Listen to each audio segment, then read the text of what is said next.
ಸಿದ್ದರಾಮಯ್ಯ ಸಾಹೇಬರ ಅವಧಿ, ಮುಖ್ಯಮಂತ್ರಿಗಳ ಅವಧಿಯಲ್ಲಿ ಹಿಂದಿನ ಅವಧಿ 2013ರಿಂದ 2018ರ ಅವಧಿಯಲ್ಲಿ ಈಗಾಗಲೇ ಹೇಳಿದಾಗೆ ಮಾನ್ಯ ಬಸವರಾಜ ರಾಯರೆಡ್ಡಿ ಅವರು ಉನ್ನತ ಶಿಕ್ಷಣ ಸಚಿವರಾಗಿದ್ದಂಥ ಸಂದರ್ಭದಲ್ಲಿ ಇಡೀ ರಾಜ್ಯದಲ್ಲಿ 25 ಹೊಸ ಪಾಲಿಟೆಕ್ನಿಕ್, ಸರ್ಕಾರಿ ಪಾಲಿಟೆಕ್ನಿಕ್ ಪ್ರಾರಂಭ ಮಾಡುವಂಥದ್ದಕ್ಕೆ ಬಜೆಟಲ್ಲಿ ಘೋಷಣೆ ಮಾಡಿರ್ತಕ್ಕಂಥದ್ದು ನಮಗೂ ನಿಮಗೂ ಗೊತ್ತಿರ್ತಕ್ಕಂಥ ವಿಚಾರ.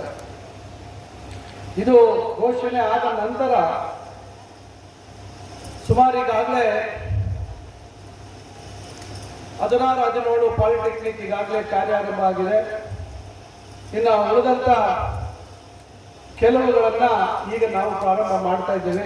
ಈ 2-3 ವರ್ಷದಲ್ಲಿ ನಾವು ಒಂದೊಂದಾಗಿ ಪ್ರಾರಂಭ ಮಾಡ್ಕೊಂಡು ಬಂದಿದ್ದೇವೆ. ಇನ್ನು 2 ಕಟ್ಟಡ ಕಾಮಗಾರಿ ಆಗ್ತಾ ಇದೆ. ಒಂದು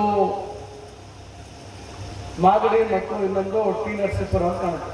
ಇವೆರಡು ಉಳಿದ, ಇಲ್ಲ 25ರಲ್ಲಿ 2 ಉಳಿತದೆ. ಇನ್ನು ಉಳಿದಂಗೆ ಈ ವರ್ಷ ಸುಮಾರು 7-8 ಪಾಲಿಟೆಕ್ನಿಕ್ಗಳನ್ನ ಕಟ್ಟಡ ಕಾಮಗಾರಿ ಆಗಿರ್ತಕ್ಕಂಥದ್ದನ್ನ ಈ ವರ್ಷ ಅಂದರೆ 2026-27ನೇ ಸಾಲಿನಲ್ಲಿ ಕನಿಷ್ಠ 4 ವಿಷಯಗಳ 4 ಕೋರ್ಸ್ಗಳಲ್ಲಿ ಪ್ರಾರಂಭ ಮಾಡಬೇಕು ಅಂತಕ್ಕಂಥ ಒಂದು ಪ್ರಯತ್ನ ಮಾಡ್ತಾ ಇದ್ದೀವಿ. ಈಗಾಗಲೇ AICTEಗೆ ಅನುಮೋದನೆಗೆ ಈಗಾಗಲೇ ಪ್ರಸ್ತಾವನೆ ಸಲ್ಲಿಸಿದ್ದೀವಿ. ಅವರು ಕೂಡ ಅಲ್ಲಿ ಬಂದು ಏನೋ ಕಾಲೇಜುಗಳಲ್ಲಿ ಅವರು ಇನ್ಸ್ಪೆಕ್ಷನ್ ಅನ್ನು ಮಾಡಿ ಅವರು ಈಗ ನಮಗೆ ಅಂತಿಮವಾಗಿ ಅನುಮತಿಯನ್ನು ಕೊಡಬೇಕಾಗಿದೆ. ರಾಜ್ಯದಲ್ಲಿ ಸುಮಾರು 107 ಪಾಲಿಟೆಕ್ನಿಕ್ಗಳು ಈಗಾಗಲೇ ಕಾರ್ಯ ನಿರ್ವಹಿಸ್ತಾ ಇದ್ದಾವೆ. ಇದರಲ್ಲಿ ಆಶ್ಚರ್ಯದ ವಿಷಯ ಏನಂದ್ರೆ ಸುಮಾರು 3 ಪಾಲಿಟೆಕ್ನಿಕ್ ಅಲ್ಲಿ ಕೇವಲ ಒಂದೇ ವಿಷಯ ನಡೀತಾ ಇತ್ತು. ಇಷ್ಟೆಲ್ಲ 8 ಕೋಟಿ ರೂಪಾಯಿ ಅವತ್ತು ವೆಚ್ಚ ಮಾಡಿ ಕಟ್ಟಿರ್ತಕ್ಕಂಥ ಪಾಲಿಟೆಕ್ನಿಕ್ ಅಲ್ಲಿ ಬರೀ 3 ಕೋರ್ಸ್ ನಡೀತಾ ಇತ್ತು. ಸುಮಾರು 13 ಪಾಲಿಟೆಕ್ನಿಕ್ ಅಲ್ಲಿ ಕೇವಲ 2 ಕೋರ್ಸ್ ನಡೀತಾ ಇತ್ತು. ಈ ರೀತಿ ಇನ್ನು ಕೆಲವು ಪಾಲಿಟೆಕ್ನಿಕ್ನಲ್ಲಿ 3 ಕೋರ್ಸ್ ಇತ್ತು. ಕನಿಷ್ಠ 4 ಕೋರ್ಸ್ ಇರ್ತಕ್ಕಂಥದ್ದು ಬಹಳ ಮುಖ್ಯವಾಗಿರ್ತಕ್ಕಂಥ ವಿಚಾರ. ಯಾಕಂದ್ರೆ ಇಷ್ಟೆಲ್ಲ ಮೂಲಭೂತ ಸೌಲಭ್ಯ ನಾವು ಮಾಡಿಕೊಟ್ಟ ಮೇಲೆ ಕನಿಷ್ಠ 4 ವಿಷಯಗಳಲ್ಲಿ ಪಾಲಿಟೆಕ್ನಿಕ್ ನಡೆಸದೇ ಇದ್ರೆ ಭವಿಷ್ಯ ಅದು ಮಾಡಿ ವ್ಯರ್ಥ ಆಗುತ್ತೆ. ನಾವು ಈ ವರ್ಷ ಎಲ್ಲೆಲ್ಲಿ ಒಂದೊಂದು ಕೋರ್ಸ್ ಇದೆ, 2 ಕೋರ್ಸ್ ಇದೆ, 3 ಕೋರ್ಸ್ ಇದೆ, 4 ಇದೆ, ಮತ್ತು ಎಲ್ಲೆಲ್ಲಿ ಮೂಲಭೂತ ಸೌಲಭ್ಯಗಳು ಲಭ್ಯ ಇದ್ದಾವೆ ಅಲ್ಲೆಲ್ಲ ಹೆಚ್ಚುವರಿ ಕೋರ್ಸ್ಗಳನ್ನ ಕೊಡಬೇಕು ಅಂತ ಒಂದು ದೊಡ್ಡ ಪ್ರಯತ್ನ ಮಾಡ್ತಾ ಇದ್ದೀವಿ. ಈಗಾಗಲೇ AICTEಗೆ ಅದನ್ನ ಅನುಮೋದನೆ ಕಳಿಸಿದ್ದೀವಿ.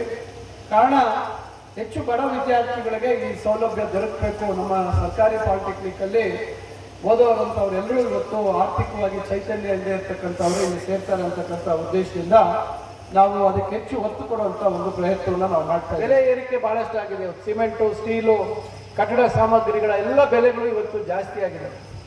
ಶೆಡ್ಯೂಲ್ ಆಫ್ ರೇಟ್ಸ್ ಏನು ಇವತ್ತು ಯಾವ ಆಧಾರದ ಮೇಲೆ ನಾವು ಅಂದಾಜನ್ನು ಮಾಡ್ತೇವೆ ಅದು ಕೂಡ ಇವತ್ತು ಹೆಚ್ಚಾಗಿರೋದ್ರಿಂದ ಇವತ್ತು ಕನಿಷ್ಠ 22 ಕೋಟಿಗಿಂತ ಹೆಚ್ಚು ಏನು ಈ ಪ್ರಮಾಣದಲ್ಲಿ ಮಾಡಬೇಕಾದ್ರೆ, ಇನ್ನು ಹೆಚ್ಚಿನ ಕೋರ್ಸ್ಗಳು ಮಾಡಬೇಕಾದ್ರೆ ಇನ್ನು ಅದಕ್ಕೆ ಹೆಚ್ಚುವರಿಯಾಗಿ ಕಟ್ಟಡ ವ್ಯವಸ್ಥೆ ಆಗಬೇಕು.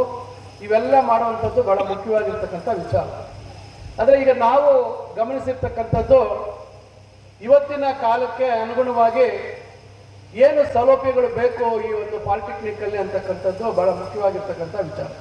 ಇದು ಪಾಲಿಟೆಕ್ನಿಕ್ ಇರ್ಬೋದು ಅಥವಾ ಇಂಜಿನಿಯರಿಂಗ್ ಇರ್ಬೋದು, ಇವೆಲ್ಲದರಲ್ಲೂ ನಮಗೆ ಪಠ್ಯಗಳಿಗೆ ಅನುಗುಣವಾಗಿ ಬೇಕಾಗಿರ್ತಕ್ಕಂಥ ನಮ್ಮ ಕರಿಕ್ಯುಲಮ್ಗೆ, ನಿಮಗೆ ಗೊತ್ತಿದೆ ಪ್ರತಿ 5 ವರ್ಷ ಪಾಲಿಟೆಕ್ನಿಕ್ ಕರಿಕ್ಯುಲಮ್ ಬದಲಾವಣೆ ಆಗುತ್ತೆ.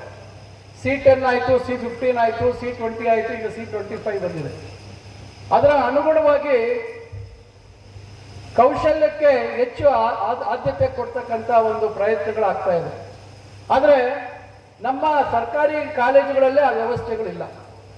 ನಾವು ಬರೀ ಪಠ್ಯಗಳಲ್ಲಿ ಮಕ್ಕಳಿಗೆ ಹೇಳ್ಕೊಟ್ರೆ ಅದರ ಅನುಭವ ಅಥವಾ ಆ ಒಂದು ಕೌಶಲ್ಯಕ್ಕೆ ತಕ್ಕಂತೆ ಮೂಲಭೂತ ಸೌಲಭ್ಯ ಒದಗಿಸ್ಕೊಡದೇ ಇದ್ರೆ, ವಿದ್ಯಾರ್ಥಿಗಳು ಆ ಯಂತ್ರಗಳನ್ನು ಬಳಸದೇ ಇದ್ರೆ ಅಥವಾ ಆ ಒಂದು ಕಂಪ್ಯೂಟರ್ ಇಂಜಿನಿಯರಿಂಗ್ ಸಂಬಂಧಪಟ್ಟಂತೆ ಆ ಸಾಫ್ಟ್ವೇರ್ ಇರ್ಬೋದು, ಆ ಲ್ಯಾಬಲ್ಲಿ ಅವರಿಗೆ ಅನುಭವ ಆಗದೇ ಇದ್ರೆ ಬಹುಶಃ ಅವರು ಪರಿಪೂರ್ಣವಾಗಿ ಈ ಒಂದು ವಿಷಯದಲ್ಲಿ ಅವರು ಪರಿಣತಿಯನ್ನು ಹೊಂದಿದ್ದಾರೆ ಅಂತ ಹೇಳಲಿಕ್ಕೆ ಸಾಧ್ಯ ಆಗೋದಿಲ್ಲ. ಅದರಿಂದ ಇವತ್ತು ಅದರ ಕಡೆ ನಾವು ಹೆಚ್ಚು ಗಮನ ಕೊಡುವಂಥ ಕೆಲಸವನ್ನು ಮಾಡ್ತಾ ಇದ್ದೇವೆ. ಇವತ್ತು ಬೋಧಕರ ಹುದ್ದೆಗಳು ದೊಡ್ಡ ಮಟ್ಟದಲ್ಲಿ ಇವತ್ತು ಖಾಲಿ ಇದೆ ಬಹಳ. ಯಾಕಂದ್ರೆ ಕಾಲೇಜುಗಳ ಸಂಖ್ಯೆಯನ್ನು ನಾವು ಜಾಸ್ತಿ ಮಾಡಿದ್ವಿ, ಆದರೆ ಬೋಧಕರ ಹುದ್ದೆಗಳನ್ನ ಅದರ ಅನುಗುಣವಾಗಿ ನಾವು ಮಂಜೂರು ಮಾಡಿಲ್ಲ. ಅಂದ್ರೆ ನಾವು ಅಂದೆ ಅಂತ ಹೇಳಿದ್ರೆ ನಾನು ಈಗ ಅಂತಲ್ಲ, ಹಿಂದಿನಿಂದ ಇದು ನಡ್ಕೊಂಡು ಬಂದಿರತಕ್ಕಂಥ ಒಂದು ಪದ್ಧತಿ. ಈಗ ಮಾನ್ಯ ಮುಖ್ಯಮಂತ್ರಿಗಳಲ್ಲಿ ನಾವು ವಿನಂತಿಸಿಕೊಂಡಾಗ ಕಳೆದ ವರ್ಷ 2,000 ಪೋಸ್ಟನ್ನ ನಮ್ಮ ಕಾಲೇಜು ಮತ್ತು ತಾಂತ್ರಿಕ ಶಿಕ್ಷಣ ಇಲಾಖೆಯಲ್ಲಿ ಇವತ್ತು ಹುದ್ದೆಗಳನ್ನು ತುಂಬತಕ್ಕಂಥದ್ದಕ್ಕೆ ಅವಕಾಶವನ್ನು ಮಾಡಿಕೊಟ್ರು. ತಮಗೆ ಗೊತ್ತಿದೆ, ಇವತ್ತು ಮೀಸಲಾತಿಯ ಒಳ ಮೀಸಲಾತಿಯ ವಿಚಾರ ಮತ್ತು 50-56% ಗೊಂದಲದಲ್ಲಿ ನಾವು ಇಡೀ ಒಂದು ವರ್ಷ ಏನು ಪ್ರಕ್ರಿಯೆ ಮಾಡಲಿಕ್ಕೆ ಆಗಲಿಲ್ಲ. ಈಗ ನಮ್ಮ ಹಣಕಾಸು ಇಲಾಖೆಯವರು ಅನುಮೋದನೆಯನ್ನು ಕೊಟ್ಟಿದ್ದಾರೆ. ಇವತ್ತು ಪಾಲಿಟೆಕ್ನಿಕ್ ವಿಷಯದಲ್ಲೇ ಸುಮಾರು 941 ಪೋಸ್ಟನ್ನು ತುಂಬತಕ್ಕಂಥದ್ದಕ್ಕೆ ಕಾರಣ AICTE ಅವರ ನಿಯಮಗಳು ಬಹಳ ಬಿಗಿಯಾಗಿರ್ತವೆ. ಆ ನಿಯಮಗಳು ಅವರು 60 ಜನ ಮಕ್ಕಳ ಒಂದು ಇಂಟೇಕ್ ಏನು ಕೊಡ್ತಾರೆ, ಒಂದು ಮಿತಿಯನ್ನು ಕೊಡ್ತಾರೆ, ಅದಕ್ಕೆ ನಿರ್ದಿಷ್ಟವಾಗಿ ಇಷ್ಟು ಜನ ಬೋಧಕರು ಇರಲೇಬೇಕು ಅಂತಕ್ಕಂಥ ನಿಯಮ ಇದೆ. ಆದರೆ ನಮ್ಮ ಡಿಗ್ರಿ ಕಾಲೇಜಲ್ಲಿ UGCಯಲ್ಲಿ ಅಷ್ಟು ಕಠಿಣವಾದಂಥ ಒಂದು ನಿಯಮಗಳಿಲ್ಲ. ನಾವು ಅತಿಥಿ ಉಪನ್ಯಾಸಕರನ್ನ ಬಳಸ್ಕೊಂಡು ಮಾಡ್ಬೋದು.